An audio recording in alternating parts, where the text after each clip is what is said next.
फूल me once ये crime mystery thriller series है जो नेटफ्लिक्स पर हिंदी में रिलीज हुई। और मैं आप लोगों को यह भी बता दूं कि ये एक लिमिटेड सीरीज है, जिसका मतलब यह है कि सीरीज के सीजन 1 में ही कहानी को खत्म कर दिया गया है। आपको इस सीरीज के सीजन 2 के रिलीज का वेट नहीं करना पड़ेगा। और इस सीरीज की टोटल 8 एपिसोड्स हैं और हर एपिसोड ही 35 से 50 मिनट के बीच की है। और अब फाइनली मैं ये सीरीज देख चुका हूं और अब मैं आप लोगों से अपने क्विक रिव्यू के जरिए मेरा इस सीरीज को देखकर जो भी एक अच्छा या बुरा एक्सपीरियंस रहा है वो शेयर कर रहा हूं। तो चलिए बिना टाइम वेस्ट करे बात कर लेते हैं कि मेरा इस सीरीज को देखकर एक्सपीरियंस कैसा रहा। तो पहले तो मैं आप लोगों को सीरीज की कहानी के बारे में थोड़ा बहुत बता देता हूं। आप इस सीरीज में देखेंगे एक एक्स आर्मी ऑफिसर माया की कहानी, जो अपनी बहन के हुए मर्डर के बाद काफी उदास है। लेकिन माया के लिए मुश्किलें उस वक्त और बढ़ जाती हैं जब कोई उसके हस्बैंड का भी मर्डर कर देता है। और फिर माया खुद इन दोनों मर्डर्स को इन्वेस्टिगेट करना स्टार्ट कर देती है। और फिर कहानी में क्या ट्विस्ट एंड टर्न्स आते हैं वो सब जानने के लिए आपको देखना होगा इस सीरीज को। अब बात करें कि मेरा एक्सपीरियंस इस सीरीज को देखकर कैसा रहा, तो देखो ये सीरीज भी हार्लन कोबिन के नॉवल पर बेस्ड है। और हार्लन कोबिन के नॉवेल्स पर हम काफी सारे शोज पहले भी देख चुके हैं। लास्ट हमने Amazon प्राइम पर हार्लन कोबिन की सीरीज शेल्टर देखी थी।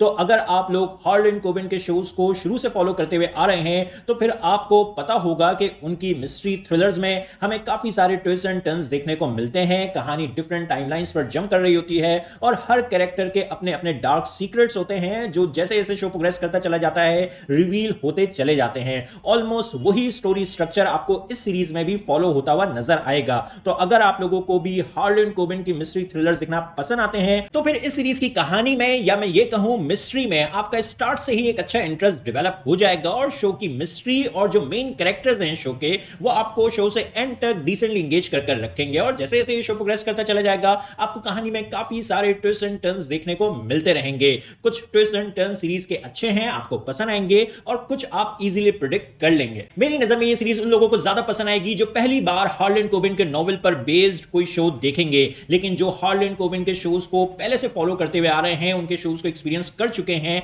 तो जो स्टोरी स्ट्रक्चर है इस सीरीज का वो उनको काफी फेमिलियर फील होगा। लेकिन फिर भी मेरी नजर में ये एक डिसेंट मिस्ट्री थ्रिलर है। कैरेक्टर वर्क भी सीरीज का डिसेंट है, आप कैरेक्टर्स में भी इजीली इन्वेस्ट रहेंगे। बाकी एक्टर्स की जो परफॉर्मेंसेस हैं, सीरीज का म्यूजिक और प्रोडक्शन वर्क है, वो सब कुछ भी अच्छा है। अब इस सीरीज के वीक पॉइंट्स की बात करें तो जैसा मैंने आप लोगों को पहले ही बताया कि कहानी में प्रेडिक्टेबिलिटी का एलिमेंट मौजूद है। कहानी में आपको थोड़े बहुत लॉजिक और बिलीवेबिलिटी के इश्यूज भी देखने को मिलेंगे और कहानी मुझे थोड़ी स्ट्रेच होती हुई भी फील हुई। खैर इस तरह के कुछ इश्यूज होने के बावजूद भी मैं इस सीरीज को रेट करूंगा 7 आउट ऑफ 10। और आप लोगों से बस इतना ही कहूंगा कि अगर आप लोगों को हार्लन कोबिन के मिस्ट्री थ्रिलर्स देखना पसंद आते हैं या अगर आपको वैसे भी क्राइम मिस्ट्री थ्रिलर्स देखना पसंद आते हैं तो फिर इस सीरीज को देखकर आप अपना एक काफी अच्छा टाइम पास कर सकते हैं। और हां अच्छी बात यह है कि सीजन 1 में ही कहानी को खत्म कर दिया गया है, आपको सीजन 2 के रिलीज का वेट नहीं करना पड़ेगा। और चाहे तो आप ये सीरीज फैमिली के साथ देख सकते हैं, लेकिन आपको इस सीरीज में अडल्ट लैंग्वेज सुनने को मिलेगी और ब्लड और वायलेंस भी देखने को मिलेगा। तो आप लोगों को ये सीरीज कैसी लगी अपने ओपिनियन कमेंट बॉक्स में जरूर दें। मेरी वीडियो पसंद आई तो लाइक करें और चैनल को सब्सक्राइब करना मत भूलें। फिर मिलेंगे किसी और वीडियो में। शुक्रिया।